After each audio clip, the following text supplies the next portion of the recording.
आई हा शब्द जरी छोटा वाटत असला तरी त्यामागचं प्रेम, त्याग आणि माया अमर्याद असते. घरातील प्रत्येक व्यक्तीची काळजी घेणारी, स्वतःच्या आनंदापेक्षा इतरांच्या आनंदात सुख मानणारी, कधीही न थकणारी आणि कधीही न हार मानणारी.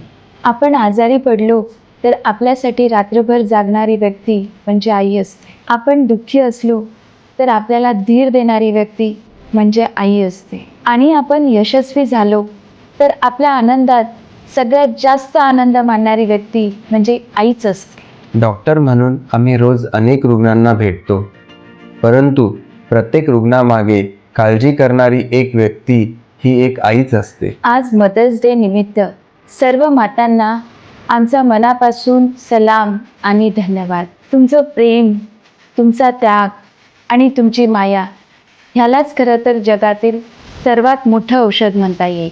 सर्व मातांना हॅपी मदर्स डे. आपण सदैव निरोगी आणि आनंदी राहा हीच आमची इच्छा, कारण तुम्ही निरोगी राहणार तर संपूर्ण जग आनंदी राहणार. धन्यवाद.